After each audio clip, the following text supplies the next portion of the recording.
You know they found this girl, right? Where? In our neighborhood. Down our main street. Is she good? No, she's not. she's dead. That's why this is very important. It's all on you right now. What is my problem? You were You the were last the one last with one her. seen with her.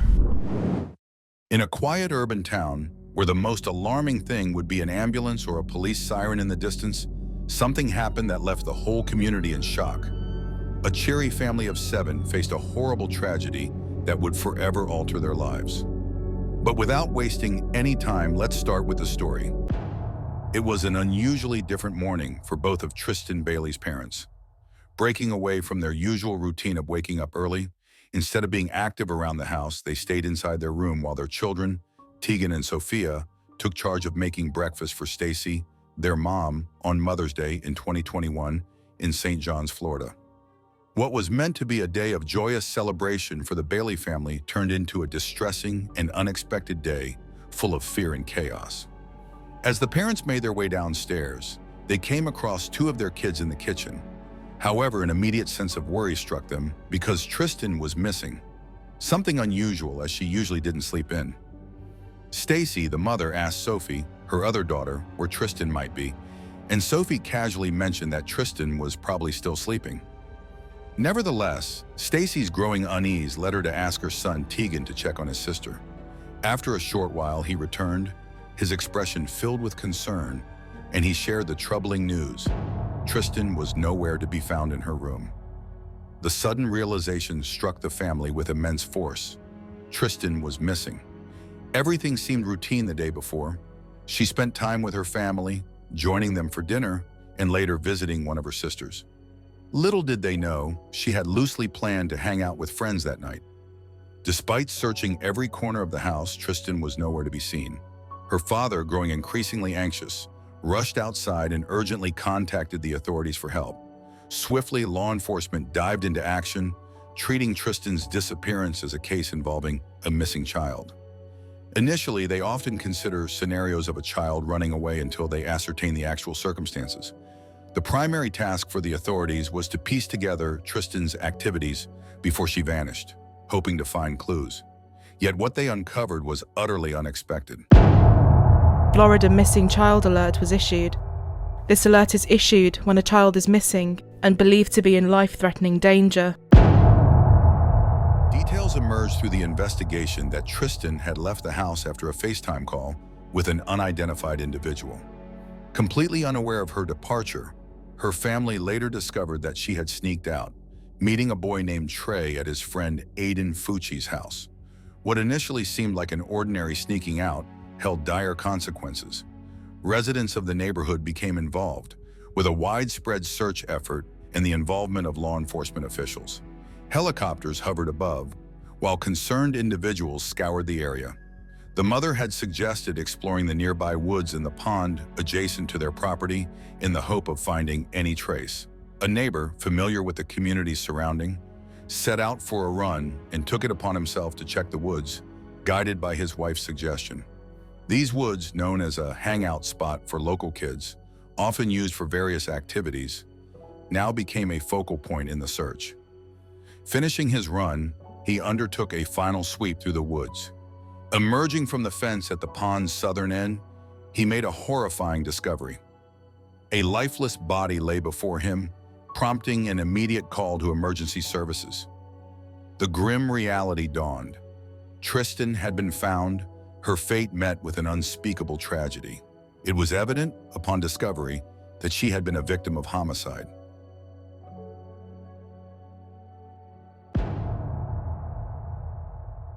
This was an exhausting search by the neighborhood, by the St. Johns County Sheriff's Office. We have located a body that is preliminarily identified as Tristyn Bailey. The terrible truth revealed a heartbreaking scene. Tristyn had suffered an unimaginable barrage of violence, enduring a staggering 114 stab wounds.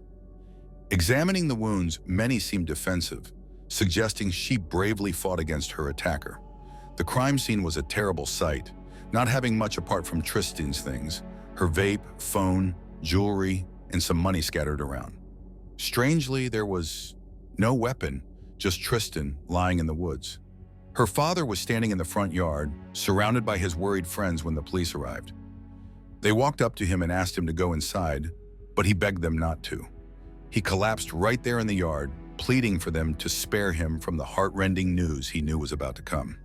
Tristyn was part of a close-knit family, one among 5 siblings and loving parents, together known as the Bailey 7.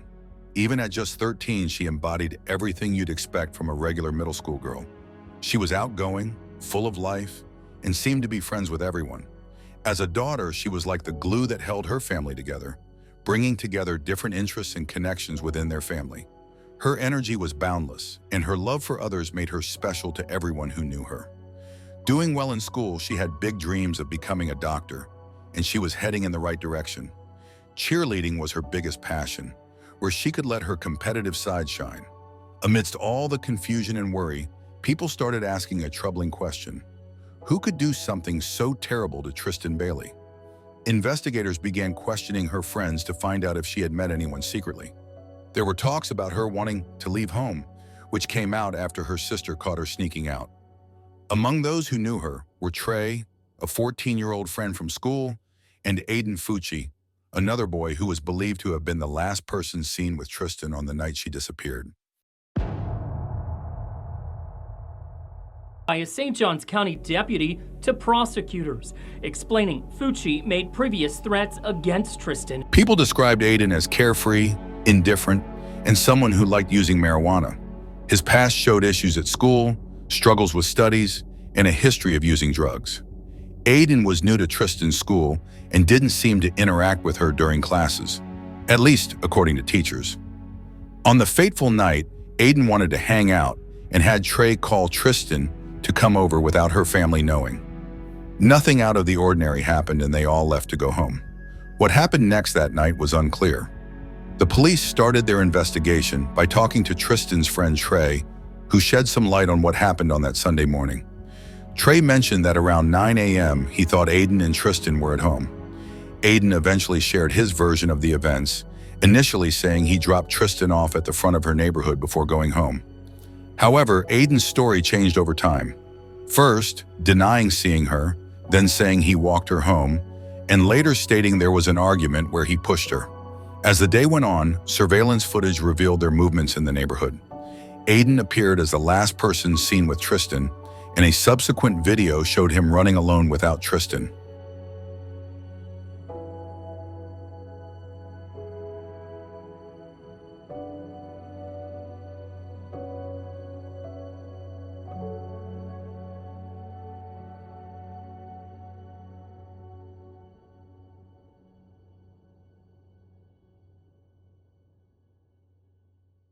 A crucial moment in the investigation was when the police detained Aiden and Trey for questioning.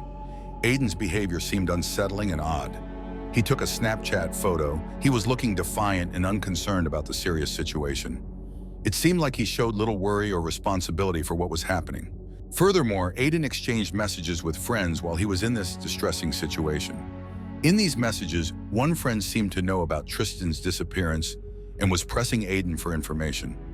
Aiden's demeanor remained troubling as he made jokes about being in prison as if he was trying to hide lack of confidence in the whole situation. Aiden's detachment and disregard for the seriousness of the situation became more apparent in a recorded conversation with his parents. He casually mentioned the grim discovery of Tristyn's body, displaying a chilling lack of empathy and responsibility for the tragic events unfolding.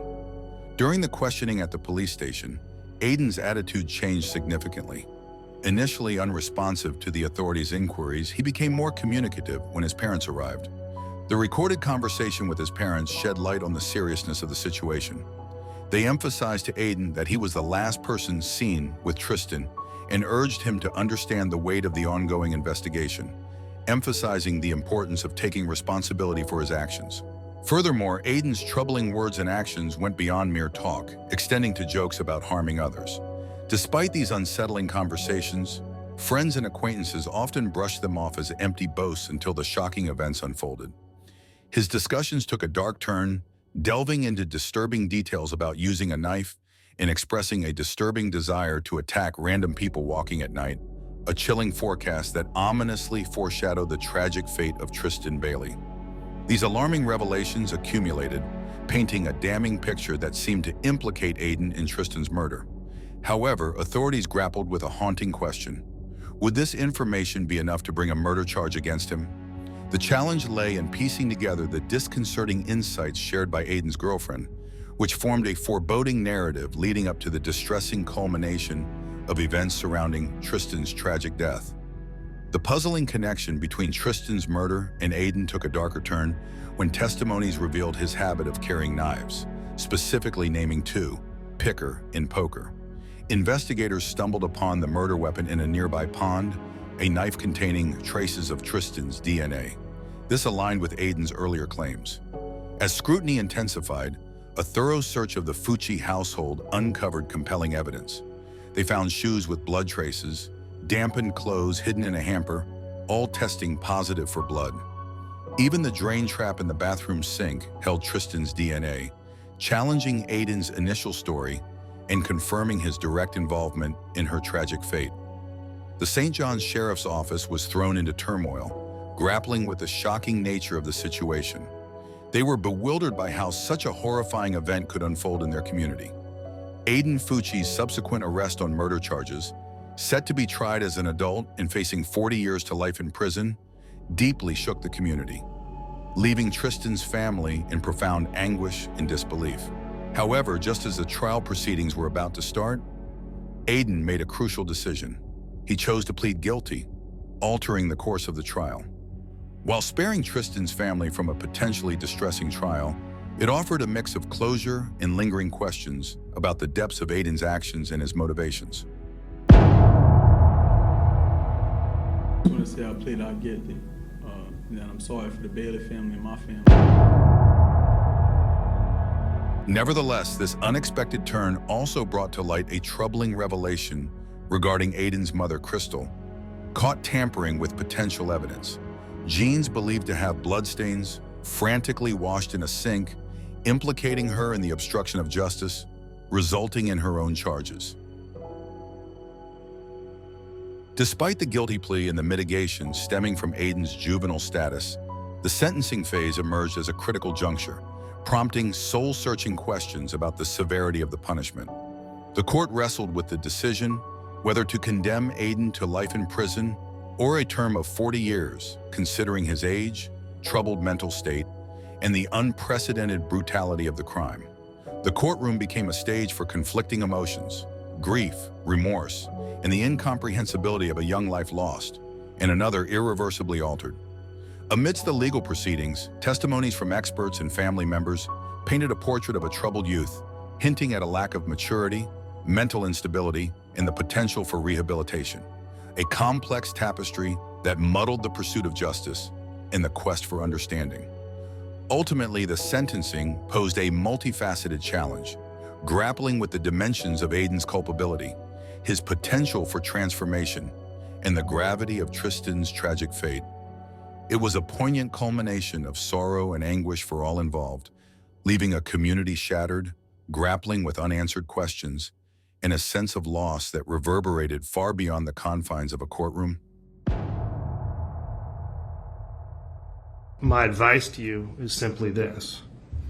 Understand that the healing process takes time, and you have to move through the stages, and you have to allow each other to move through the stages at your own pace. In the wake of Tristyn Bailey's tragic death and the subsequent legal proceedings, emotions ran high and conflicting, particularly for family members and those connected, grappling with the heart-rending reality of the loss. For Tristyn's family, the pain was indescribable, worsened by the extreme violence of the crime that took away their cherished daughter and sister. A rare moment emerged when Aiden Fucci's family conveyed their condolences, acknowledging the tragedy and offering apologies, a gesture that, while acknowledged, felt starkly insufficient to soothe the immeasurable sorrow. It highlighted the widespread impact of such crimes, tearing apart multiple families and leaving behind an enduring trail of devastation and inconsolable pain. Adding to the complexities, Aiden himself wrote an apology letter to Tristyn's family, delivered during the sentencing phase. However, despite its contents and purported remorse, doubts lingered about the genuineness of his regret. The sentiments expressed, though seemingly heartfelt, carried a weight of facing the consequences rather than an authentic sense of remorse. In the throes of the sentencing phase, Tristyn's family found a poignant avenue to express their immeasurable sorrow and pain. Their emotions spilled over as they dropped 114 stones, each stone a stark representation of the numerous stab wounds Tristyn endured. It was a visceral and painful reminder of the excruciating agony she had suffered, a symbolic act highlighting the profound loss, betrayal, and desperate plea for justice reverberating through their impact statements. The sentencing itself held significant weight in the legal saga. Aiden Fucci, convicted of premeditated first-degree murder, faced the harshest sentence, receiving life imprisonment with a review after 25 years. While this ruling aimed to administer justice, it left Tristyn's family grappling with an absence of closure, opening the possibility of reliving harrowing memories during future reviews. I sentence you to life in prison. Moreover, the legal repercussions extended to Aiden's mother, Crystal Smith, implicated in evidence tampering. Her admission of guilt resulted in a 1-month jail term and 5 years of probation. Though viewed as a step toward accountability, this outcome felt inadequate in addressing the magnitude of her actions and the part she played in the tragedy. Within the overwhelming grief, Tristyn's family sought solace in treasured memories, reminiscing about moments that radiated her vibrant spirit and warmth. These cherished reflections stood as a testament to Tristyn's enduring legacy, inspiring the family to establish a foundation in her honor. This platform served as a beacon, perpetuating her memory and supporting causes aimed at preventing similar tragedies. Amidst the darkness, a glimmer of hope emerged, a legislative change driven by the Bailey family. The enactment of a new law in Florida restricted the dissemination of crime scene photos involving child victims. Though a small step, it held immense significance in shielding families from added distress during legal procedures. While Tristyn's tragic fate remained an unfathomable reality, the family endeavored to spotlight the positive outcomes born from adversity. They focused on commemorating the impact she had made and the enduring legacy she left behind in her impactful 13 years of life.